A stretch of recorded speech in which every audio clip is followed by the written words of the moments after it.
Nantaraina teto aminay ny avocat ny Andriamatoa Rajaonambola Joseph laza fa hoe efa tapitra afaka fotoana fohy ny fanasasiana azy dia ny foronina daholo ny atota taratasy rehetrarehetra mba ahafahana indray manao harcèlement aminy ary ahafahana ihany koa mamorona fiampangana vaovao nefa rehefa dinihana dia zavatra efa lany baripaikandro ary efa classé sans suite araka ny voalazany ireo dossier ireo. Rehefa nahazo an'izay fitarenana izay moa izahay dia naka fotoana nandray fanapahan-kevitra mihitsy hoe andao andeha ho jerena amin'ny atsipriany ilay dossier taloha, jerena manomboka amin'ny PV mihitsy ka hatramin'ny didy izay nivoaka. Dia nandray fanapahan-kevitra ihany koa izahay niraisina ihany koa ireo dossier rehetrarehetra izay vaovao mitondrana anazy teo anatrehan'ny mpitsaram-panao famotorana moa miaraka amin'ireo atota taratasy be dia be izay mbola ao amin'ny procureur mahakasika azy ihany koa. Namoaka tableau comparatif mihitsy moa izahay izany vokatr'izay fampitahana izay. Ny mikasika ny compétence marihana fa misy fiampangana ho nanao blanchiment d'argent miaraka amin'ireo fraude douanière izay hampangana azy ireo. Faharoa manarakaraka an'izany tamin'ny fotoana izay nanaovany any Eloka dia mbola tsy nivoaka ilay resahantsika amin'ny fiteny andavanandro hoe loi idéal son noho izany mbola anjaran'ny pacte tanteraka ny misahana andreo raharaha ireo.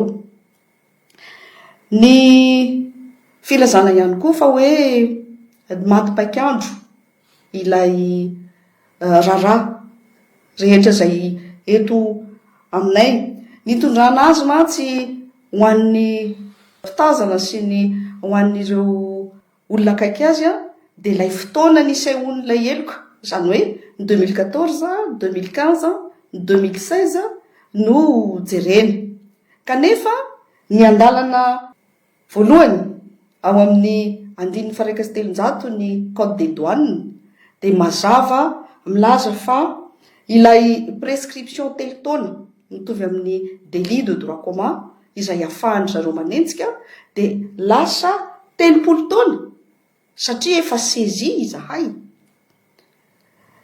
Ny fanazavana moa tsy dia manana olazaina ny amin'ny hoe fanahoana ireo dossier ireo no nijanona ela loatra tao anatin'ny biraon'ny procureur teo aloha izay efa lasa lodimandry. Ireo dossier ireo nefa na izany azy dia kitihana kely dia ajanona. Kitihana kely tamin'ny fotoana izay nanaovan'ny procureur par intérim ihany koa teo dia tsy tody hatramin'ny farany moa izany. Nefa rehefa tonga ilay procureur vaovao izay nandray ny asa taty aoriana dia nanomboka nitraité an'ireo dossier ireo, namaky an'ireo ary efa nanomboka nandray fanapahan-kevitra nandefa azy tsikelikely.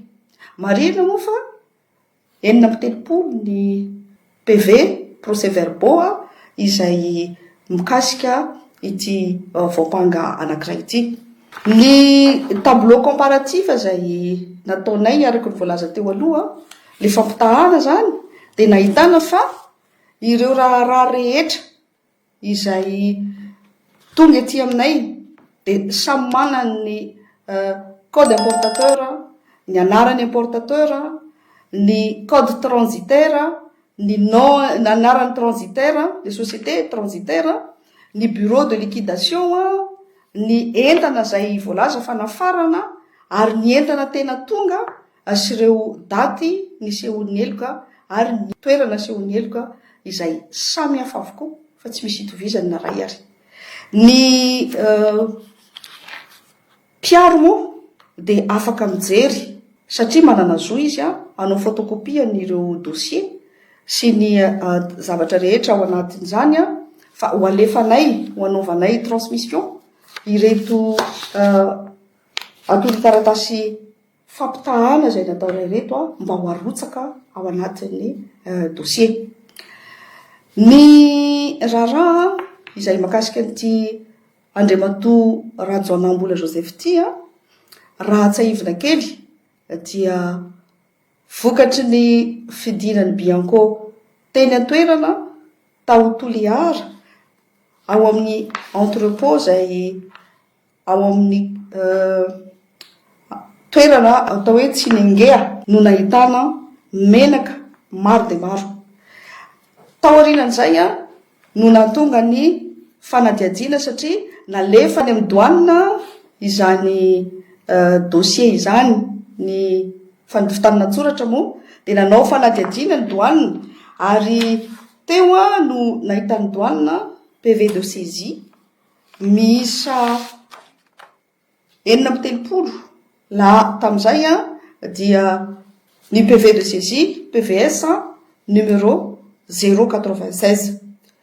Io no nafahana nahitana ny osoka rehetrarehetra tamin'ny fahadiseranana zay nataony reto orinasa izay any voapangy reto ary nataon'izy tenany ihany koa.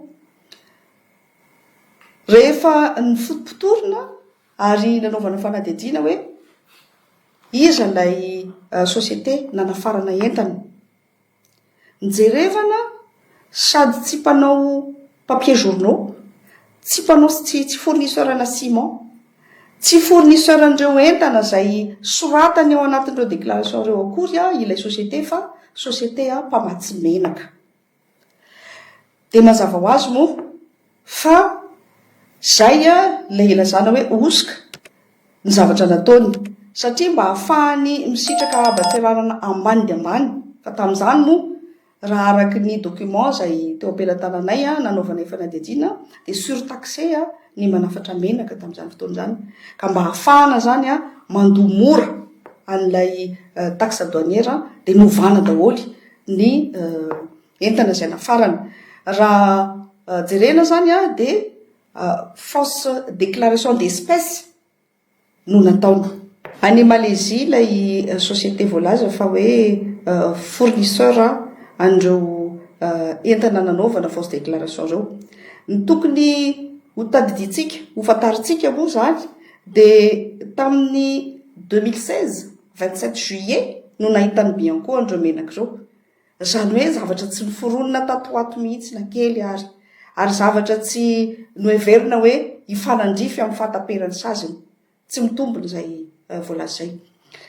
Nitaraina ihany koa ny avocat fa hoe efa nilazaina tamin'ny ono fa classé sans suite ireo dossier rehetrarehetra izay aty aoriana nitoy ireo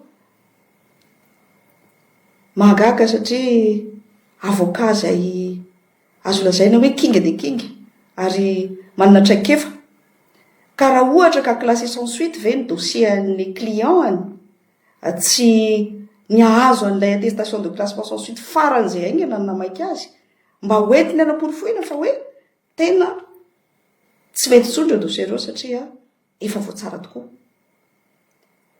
Savainay ny registre na classement sans suite tato aminay, jerena isa-taona mihitsy nahafahana nanamarina zay zavatra zay kanefa tsy misy na kely akory ary misoratra ao anatin'ny registre fa hoe classé sans suite tokoa ireo dossier ireo.